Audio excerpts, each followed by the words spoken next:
La sostenibilità è una presa di coscienza. Vediamo tutti noi che questi cambiamenti climatici hanno bisogno di trovare delle soluzioni. Insomma, sentiamo, leggiamo, ci informiamo e vediamo che la Terra non è in un buon stato e anch'io ho letto che non riusciamo ad autorigenerare tutte le energie che ci servono e quindi dobbiamo muoverci tutti e fare qualcosa nel nostro piccolo per cercare di migliorare e essere più sostenibili. La nostra vita deve essere sostenibile. In questo ambiente il bosco convive con la nostra azienda, con le vigne e questo lo vogliamo mantenere. Siamo un'azienda familiare, ci rendiamo responsabili di quello che consumiamo, prima di tutto per noi stessi, per i nostri figli e per il consumatore.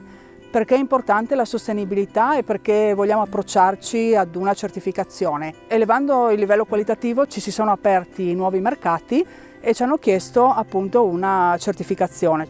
Dietro al marchio il cliente finale, che è a migliaia di chilometri di distanza, può riconoscere e può valutare quale sia il nostro livello di sostenibilità e soprattutto nei nostri confronti ci mette un po' alla prova, ci mette dei paletti e ci pone degli obiettivi da raggiungere nel tempo.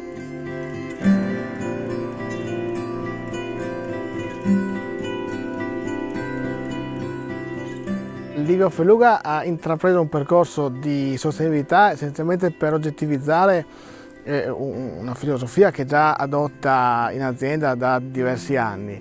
Oggettivizzarla o ufficializzarla, nel senso che ci vuole una conferma esterna anche a quello che si fa, senza dubbio, e anche per ricevere spunti nuovi, perché certamente un percorso che ti dà anche delle indicazioni su come fare per migliorarti è molto importante.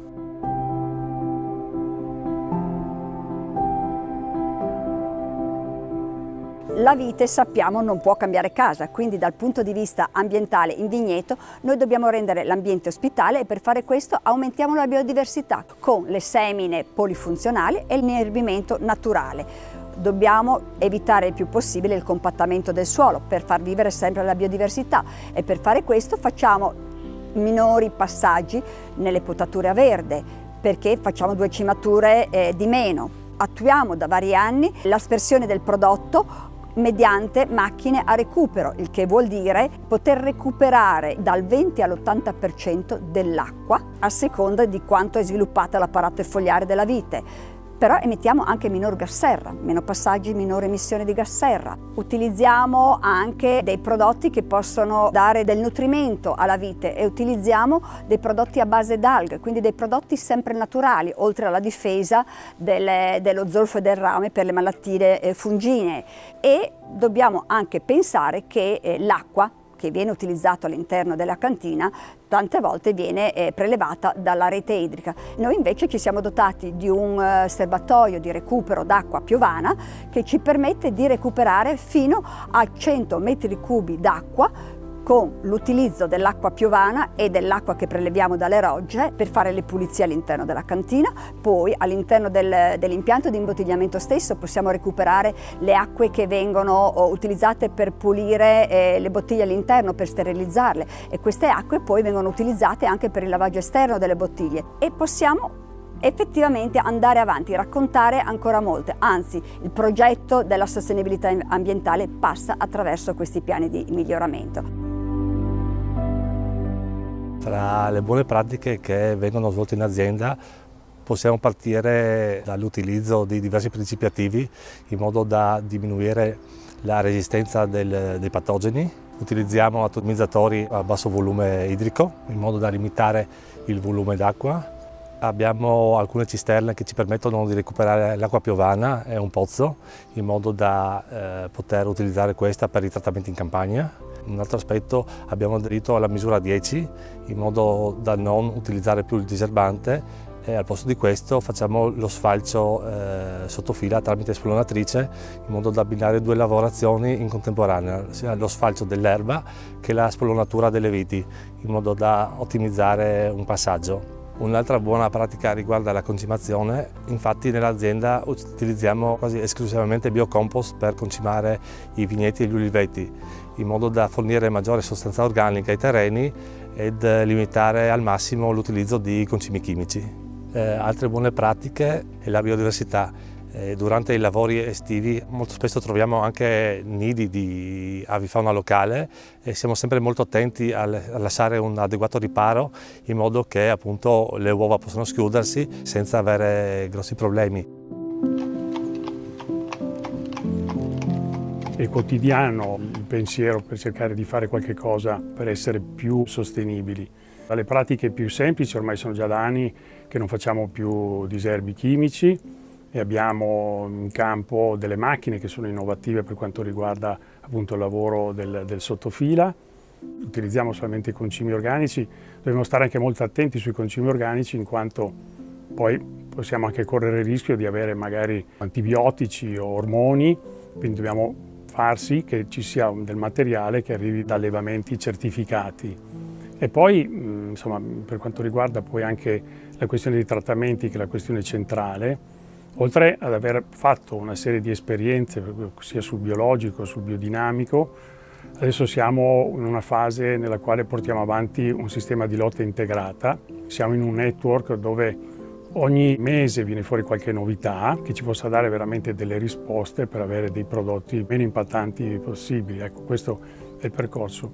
E su questo argomento abbiamo fatto una ricerca noi nostra interna già da qualche anno e siamo adesso nelle fasi in cui stiamo sperimentando una nuova macchina che è un atomizzatore che produce acqua ozonata. Quindi stiamo lavorando su alcuni vigneti, siamo ancora in una fase sperimentale, però possiamo già dire che su alcuni impianti abbiamo più che dimezzato il trattamento con i prodotti classici che noi utilizziamo nella lotta antiparassitaria, soprattutto per l'oidio e la peronospora. Quindi insomma questo per noi è già un grande risultato.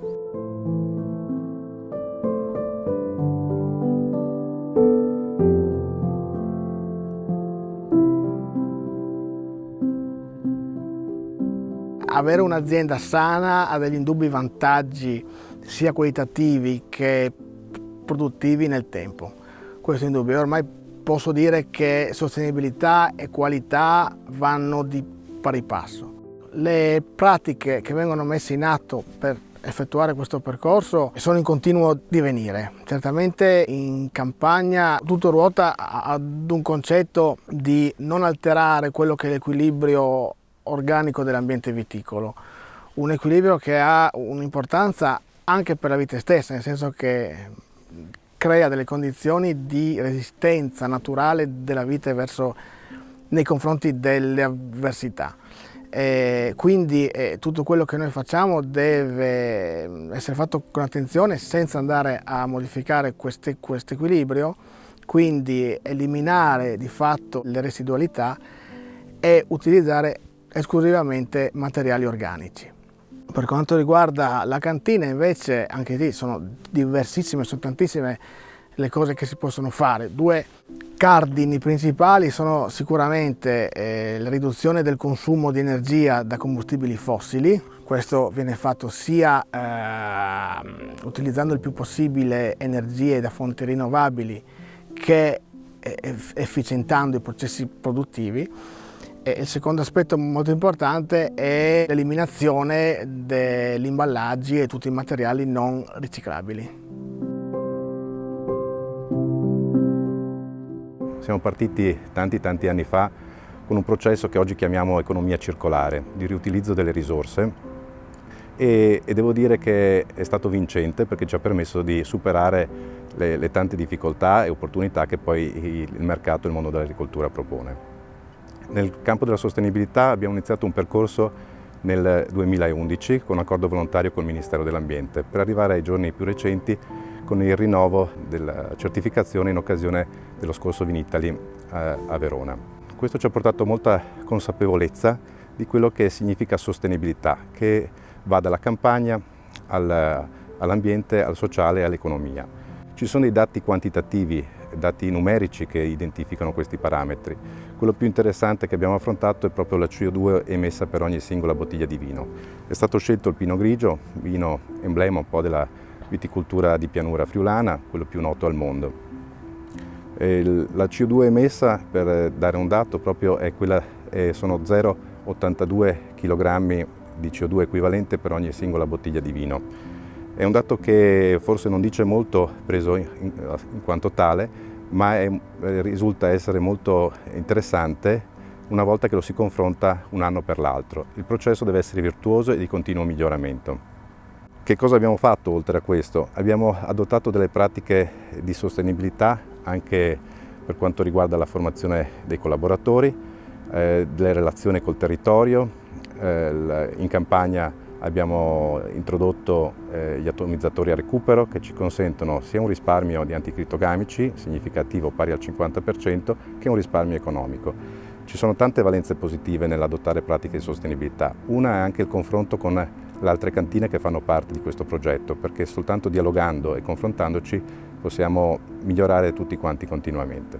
Sul mercato abbiamo avuto dei risultati positivi perché seppur in Italia c'è ancora una certa reticenza o direi più che altro non conoscenza di che cosa significa sostenibilità, sui mercati esteri invece questo argomento è molto sentito, in particolare con i mercati del nord Europa. È un progetto che va raccontato, va divulgato, va fatto capire quali sono le valenze positive che sono per tutti, per le cantine, per il consumatore e per l'ambiente.